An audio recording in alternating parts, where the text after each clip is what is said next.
Hello बच्चों, welcome back to my channel. आपकी Guru class में आप सभी प्यारे विद्यार्थियों का स्वागत है। दोस्तों, आज के इस वीडियो में हम लोग सामाजिक विज्ञान के बिल्कुल ऐसे प्रश्न करेंगे जो कि बिल्कुल एग्जाम में देखने को बन सकते हैं। तो बिना समय गंवाए क्वेश्चन के फर्स्ट पार्ट पर चलते हैं। आज का पहला प्रश्न आपके स्क्रीन पे है कि यूनान के स्वतंत्रता संग्राम में किसकी पराजय हुई थी, बताइए। देखिए बच्चों, आपको अगर ज़्यादा समय चाहिए तो आप वीडियो को पॉज कर लीजिएगा। मैं डायरेक्ट क्वेश्चन बताऊंगा और उसका आंसर बताऊंगा, इससे आपका टाइम कम लगेगा, ठीक है। तो पहला का अगर बात करें तो उसका बी ऑप्शन हो जाएगा। यूनान के स्वतंत्रता संग्राम में किसकी पराजय हुई, तो तुर्की की, ठीक है। चलिए दूसरा प्रश्न, गैरीबाल्डी पेशे से क्या था, बताइए। तो गैरीबाल्डी पेशे से नाविक था। क्या था? नाविक। डी ऑप्शन आपका बिल्कुल सही हो जाएगा, ठीक है। चलिए आगे देखिए अगला प्रश्न। तीसरा प्रश्न है कि ब्रिटेन में किस वर्ष सार्वजनिक वयस्क मताधिकार को मान्यता मिली, बताइए। तो इसका जो राइट आंसर हो जाएगा सी ऑप्शन, 1928 ईस्वी में, ठीक है। 14वीं लोकसभा में महिलाओं को भागीदारी कितने प्रतिशत रही थी? तो 14वीं लोकसभा में महिलाओं की जो भागीदारी रही थी वो कितने परसेंट? 6.51%। ये ऑप्शन बिल्कुल सही हो जाएगा, ठीक है। पांचवा प्रश्न देखिएगा, 15वीं लोकसभा में महिलाओं की कितने परसेंट भागीदारी रही थी? 15वीं में। तो याद रखिएगा 15वीं लोकसभा में महिलाओं की जो भागीदारी रही थी वो 10.86%, यानी कि बी ऑप्शन बिल्कुल आपका सही हो जाएगा। छठा नंबर प्रश्न देखिएगा, काउंट काबूर को वियक्टर एमनल ने किस पद पर नियुक्त किया था? तो याद रखिएगा यह जो किया था आपका प्रधानमंत्री, सी ऑप्शन बिल्कुल सही हो जाएगा, ठीक है।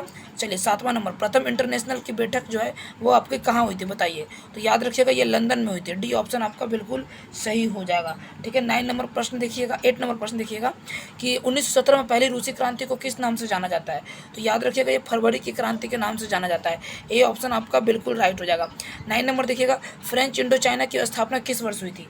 तो याद रखिएगा यह जो है 1887 ईस्वी में हुई थी, फ्रेंच इंडो चाइना की स्थापना, ठीक है। चलिए आगे देखिए, भारतीय लोकतंत्र की कमजोरियों को दूर करने का सबसे अच्छा उपाय क्या है? तो उनकी सबसे अच्छा उपाय है सुधारात्मकता कानून का निर्माण करना, यानी डी ऑप्शन आपका बिल्कुल राइट हो जाएगा। आगे देखिए, भारत में योजना आयोग का गठन किस वर्ष किया गया था?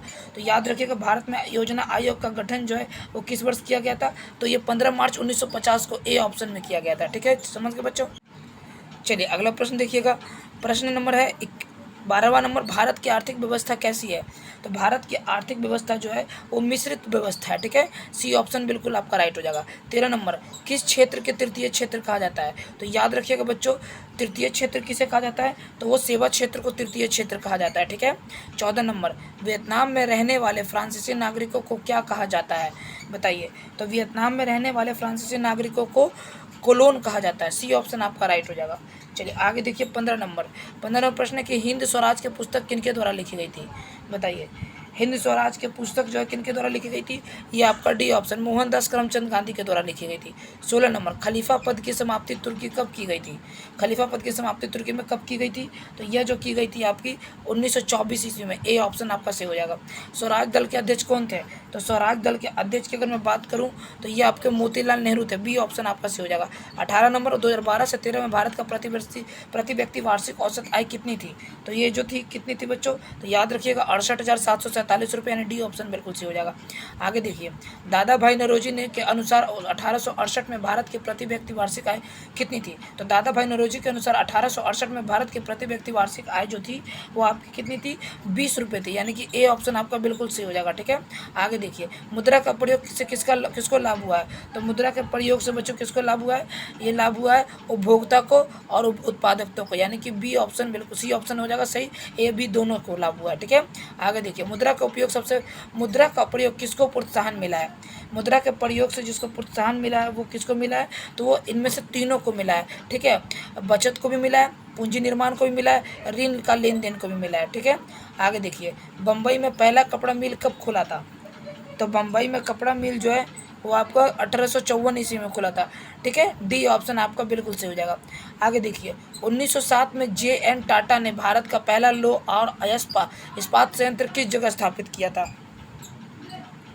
तो यह जो किया था जमशेदपुर में, ठीक है। ए ऑप्शन बिल्कुल सही हो जाएगा, ठीक है। आगे देखिए, 1928 के ग्राइप वाटर के कैलेंडर पर किस भगवान का चित्र अंकित है? बताइए ग्राइप वाटर। तो 24 नंबर की अगर मैं बात करूँ तो ये हो जाएगा बी ऑप्शन, विद्या देवी सरस्वती, ठीक है, बी ऑप्शन आपका बिल्कुल राइट हो जाएगा। आगे देखिए, भारत में कितने राष्ट्रीयकृत बैंक है? तो भारत में जो है वो 19 राष्ट्रीयकृत बैंक है, बी ऑप्शन आपका हो जाएगा। एटीएम, अगला प्रश्न है कि एटीएम का अर्थ क्या होता है? तो एटीएम का अर्थ जो होता है बच्चों, वो होता है स्वचालित taking machine, ATM, automatic teller machine, ठीक है। चलिए आगे देखिए, भारत को किस उद्योग का क्षेत्र में अधिक सफलता मिली है? तो वह जो सफलता मिली है वो आपको कंप्यूटर सॉफ्टवेयर में मिलती है, ठीक है, याद रखिएगा। 27 नंबर का अगर बात करें तो बी ऑप्शन बिल्कुल सही हो जाएगा। 28 नंबर, सिख गुरु गोविंद सिंह जी का जन्म किस नगर में हुआ था? तो याद रखिएगा यह जो किस नगर में हुआ था, ये आपका पटना में हुआ था, ए ऑप्शन बिल्कुल सही हो जाएगा, ठीक है। चलिए आगे देखिए, मुंबई हाई क्या है? बताइए मुंबई हाई क्या है? तो मुंबई हाई खनिज तेल का उत्पादन क्षेत्र है, सी ऑप्शन बिल्कुल आपका राइट हो जाएगा। आगे देखिए, होशो मेले का आयोजन कहाँ किया जाता है? बताइए। 30 नंबर का बच्चों राइट आंसर हो जाएगा, क्या हो जाएगा आपका सी ऑप्शन, ठीक है, त्रिनिदाद, ठीक है। बिल्कुल देखिए, कम समय में बिल्कुल मैं कोशिश करूंगा कि आपको ज़्यादा से ज़्यादा प्रश्न का रिवीजन करवा दूं, ठीक है। देखिए, ईस्ट इंडिया कंपनी का अफीम किस देश में भेजती थी? बताइए, ईस्ट इंडिया अफीम जो है वो किस देश में भेजती थी? तो ये हो जाएगा आपका चीन में भेजती थी, डी ऑप्शन आपका सही हो जाएगा।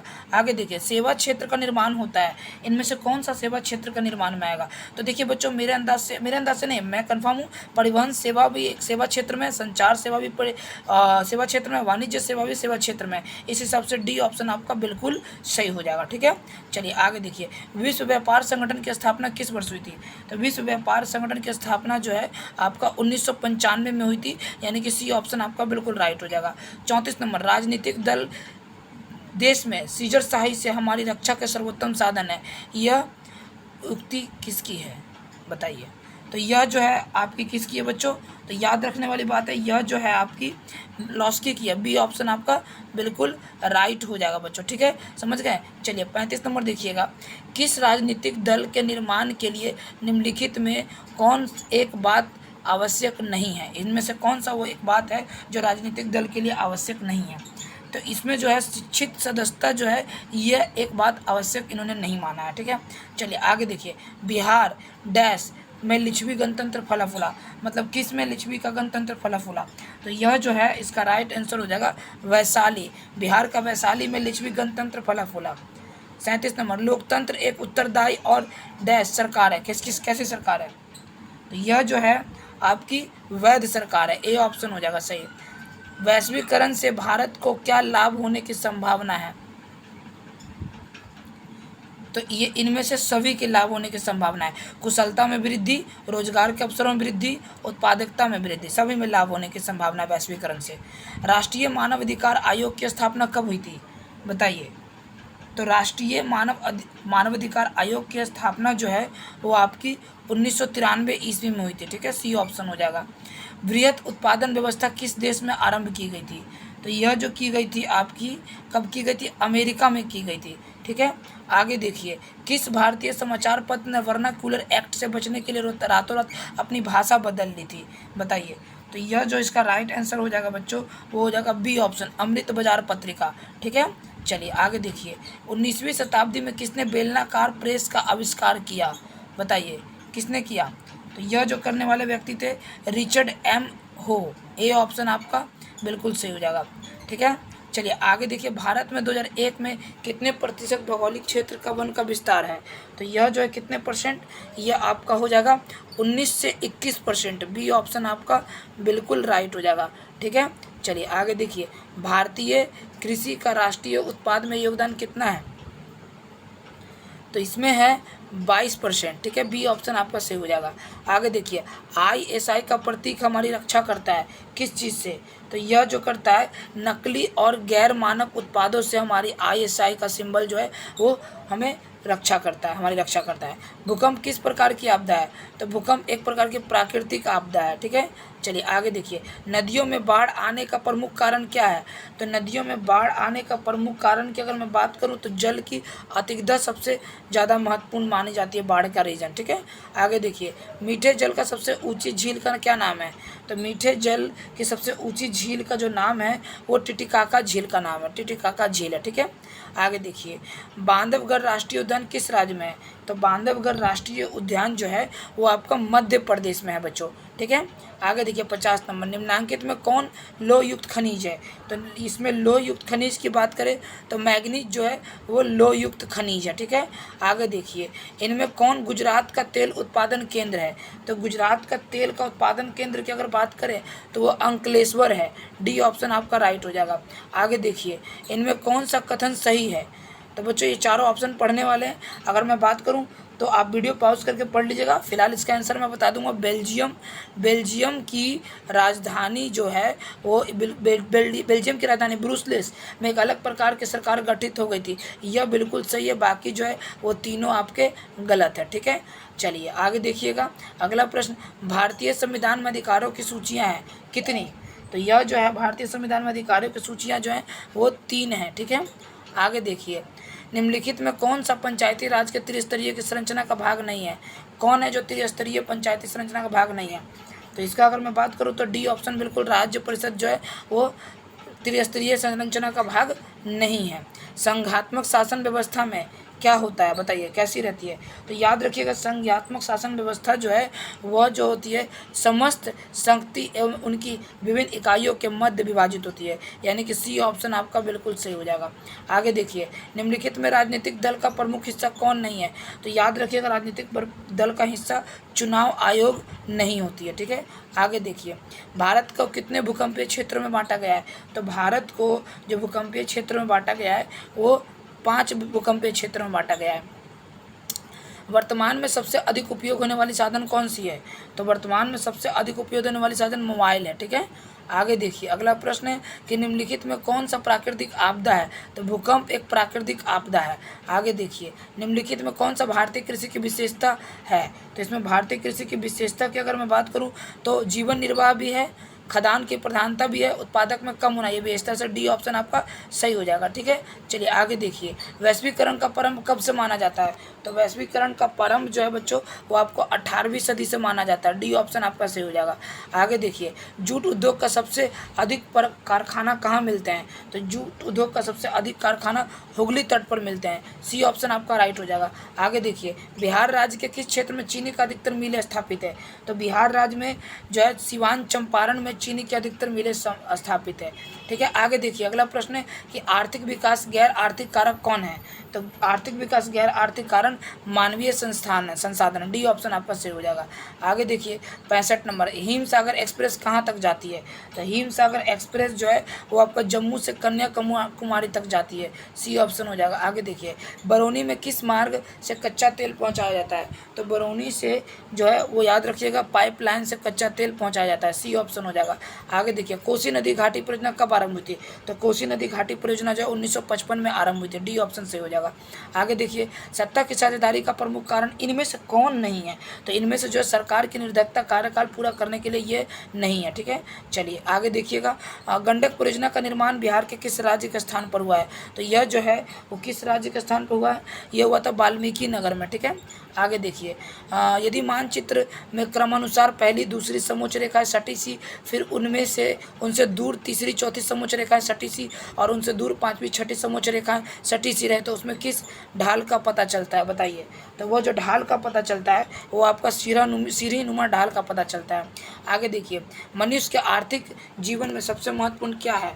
तो मनुष्य में आर्थिक जीवन में सबसे महत्वपूर्ण जो है वो मुद्रा है, ठीक है। आगे देखिए, गठबंधन सरकार की पकड़ प्रशासन पर होती है, कैसी होती है? तो ढीली होती है, कैसी होती है?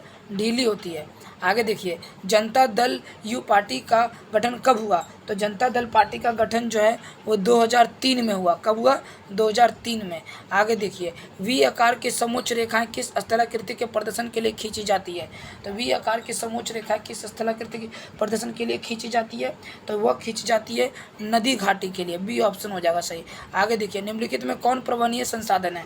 तो कौन पर्वतीय संसाधन है? तो अगर मैं बात करूँ ए पर्वतीय संसाधन है, ए ऑप्शन नदी, ठीक है। आगे देखिए, world life fund for nature के अनुसार भारत में लगभग कितनी भूमि निम्नीकृत हो चुकी है? तो वह हो चुकी है आपकी 13 करोड़ हेक्टेयर, ठीक है। आगे देखिए, इनमें से राजस्थान की सबसे महत्वपूर्ण परियोजना कौन सी है? तो इनमें से राजस्थान की सबसे महत्वपूर्ण जो है वो इंदिरा गांधी नगर परियोजना सबसे महत्वपूर्ण है, ठीक है। आगे देखिए बच्चों, 1951 से 1980 तक लगभग कितने वर्ग किलोमीटर में वन क्षेत्र कृषि भूमि परिवर्तन हुआ है? तो यह जो हुआ है आपका 26,200 वर्ग किलोमीटर भूमि परिवर्तन हुआ है। बी ऑप्शन बिल्कुल सही हो जाएगा। आगे देखिए, सिलिकोसिस नामक दमघोटू बीमारी किससे होती है? तो यह जो होती है आपकी खदान कर्मियों को होती है। किसको होती है? खदान कर्मियों को होती है। ठीक है, आगे देखिए, भारत में कहाँ औरतों के लिए आरक्षण की व्यवस्था है? तो भारत में जो है वो आपको पंचायती राज व्यवस्था में औरतों के लिए आरक्षण की व्यवस्था है। इस तरह से बच्चे हम लोग जो है 15 मिनट के अंदर जो है वो 80 ऑब्जेक्टिव कंप्लीट कर लिया। अगर आप चाहते हैं कि बिल्कुल कम समय में इसी तरीके से ऑब्जेक्टिव को पूरा रिवाइज करना, तो चैनल को सब्सक्राइब कर बेल आइकन घंटी प्रेस कीजिएगा, ताकि आने वाली हर एक वीडियो बिल्कुल आसानी से मिल जाए। अभी से भी आप लोग तैयारी करते हैं तो मैं आपको ईमानदारी मन से बताऊं तो पूरा एसएसटी का और हर एक चैप्टर का और हर एक सब्जेक्ट का तैयारी करवा दूंगा। इसलिए जितने भी नए बच्चे हैं चैनल को सब्सक्राइब कर बेल आइकन घंटी जरूर प्रेस करिए। मिलते हैं तुरंत अगले वीडियो में, तब तक अपना ख्याल रखें। बाय बाय, टेक केयर, जय हिंद, जय भारत, स्वस्थ रहिए, मस्त रहिए बच्चों।